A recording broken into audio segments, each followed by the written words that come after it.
Hi everyone, it's Ren here. Hope you're doing well. In this video, I'm going to be talking about astrology and about what my position is with regards to this discipline, or I guess we can call it a discipline. Because astrology is mentioned in the comments to my videos often. Whether to dismiss, let's say, my talks about Myers-Briggs stuff, or as an analogy to Myers-Briggs analyses.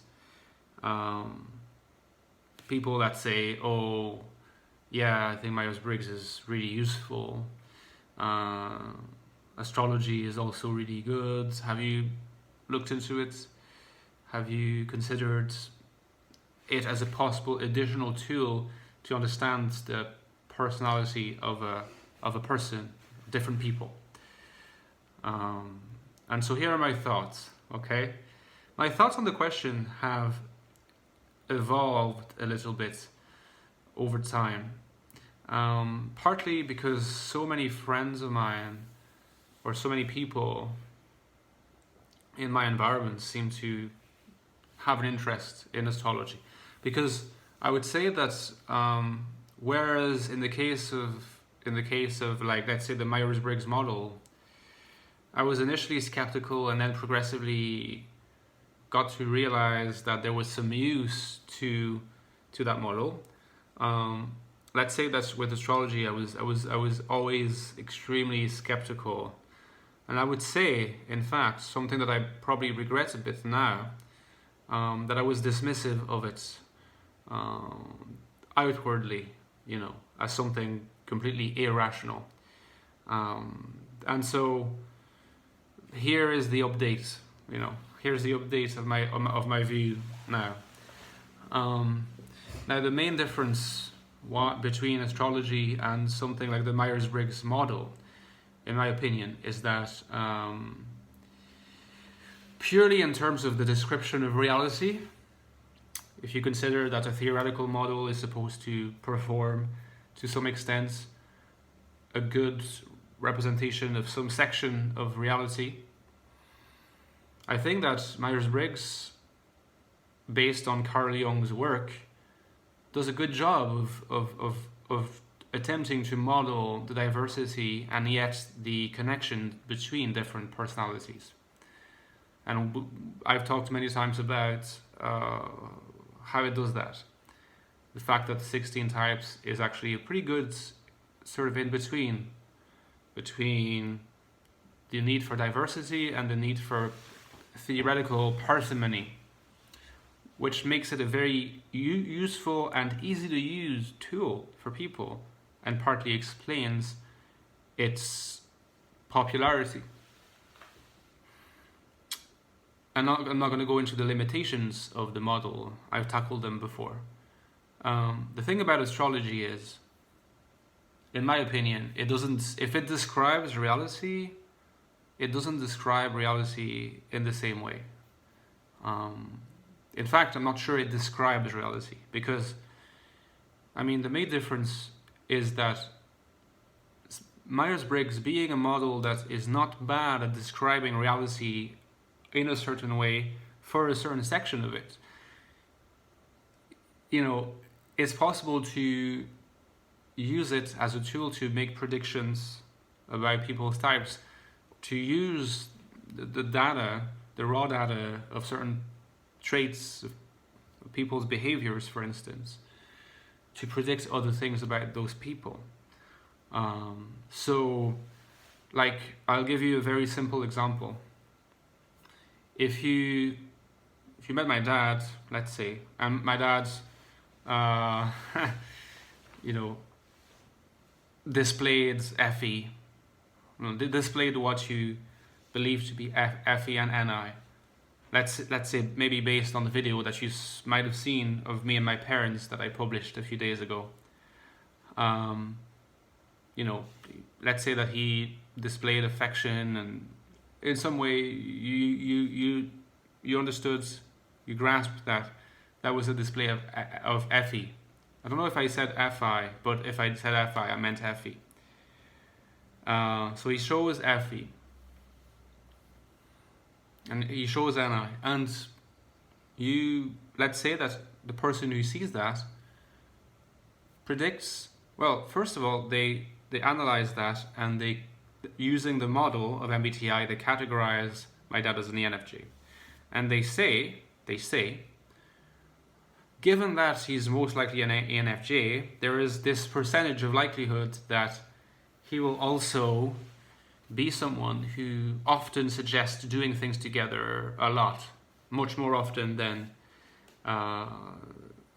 say like Ren, who's more introverted. So he will suggest doing things together, and he will often invite people to his place, so that it'll be like kind of a sign of FE use as well, not just being extroverted, say.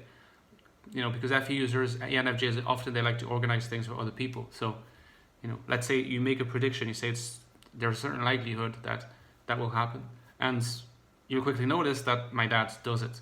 He does it all the time. Every 2-3 days since I got back, he's been suggesting things. And he suggests things to other people. He always has people over.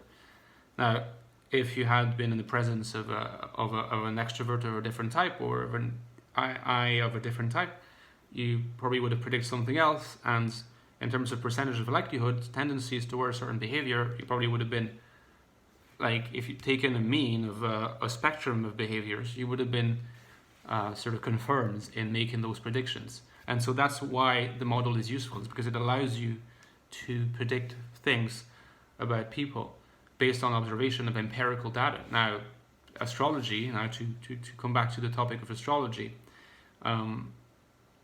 does not allow you to do that. At least it doesn't allow me to do that, because first of all, based on empirical data, right, behavior of people, I cannot tell what their star sign is. And people who have been into astrology, people who are into astrology that I've talked to, whenever they've tried to guess my star sign, they have usually not been correct. They have been correct on a couple of occasions, but not in a statistically significant manner, if you like. I've been called Gemini. I've been called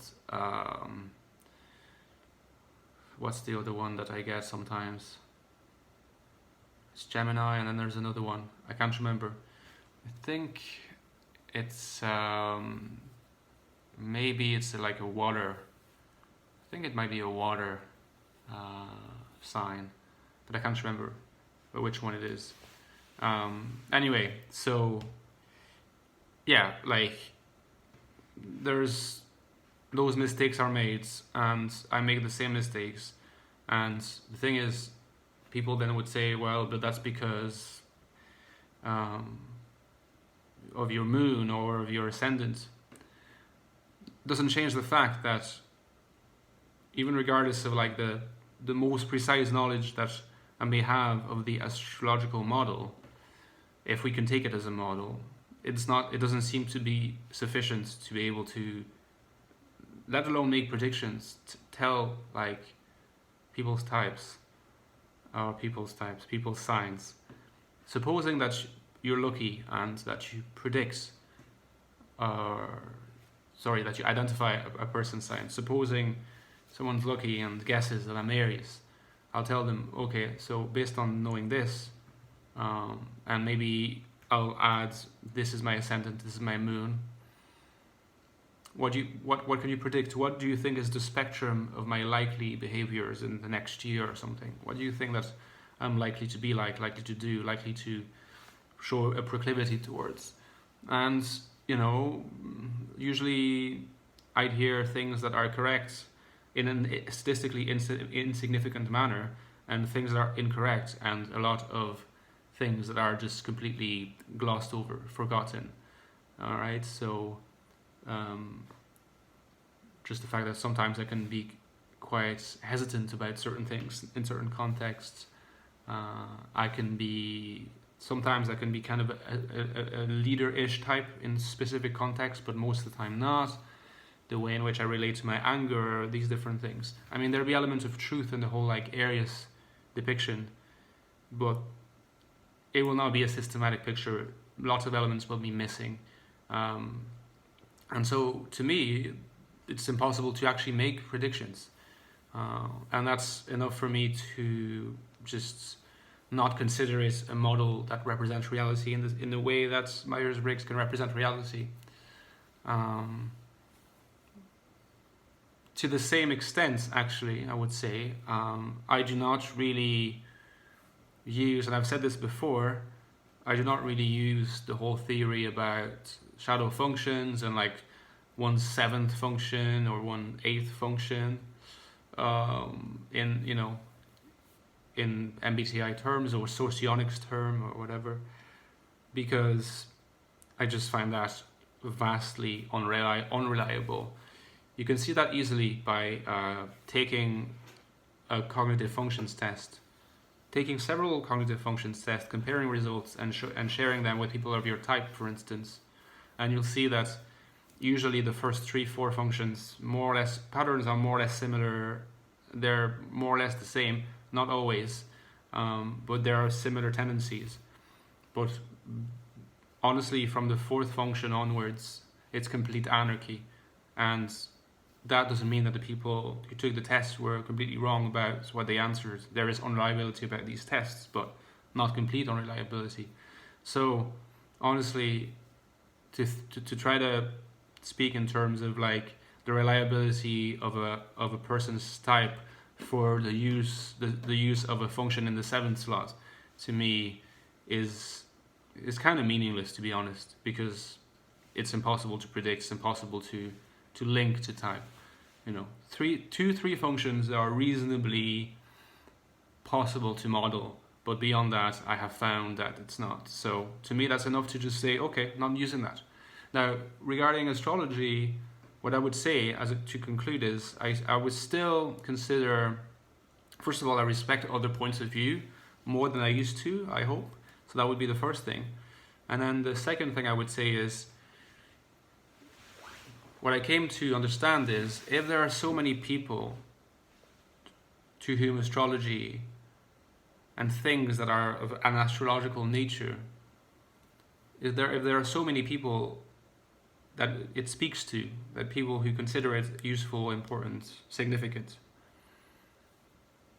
there's probably something about it that is of value. There's probably something about it that speaks certain truths about what I would call being. In my philosophical system, being is all there is. And we are all participants in being. And truths of different kinds say different things about being. So it would be possible to talk about scientific truths as part of what I would call, following Heidegger, a regional ontology, in which things in science, things are true in a certain way. But obviously there are truths, I think that there are truths beyond the truths of science, truths that are perhaps of a spiritual nature, of a moral nature, of other nature, of a transcendental nature for some people. And I guess astrology probably is a vehicle of certain truths.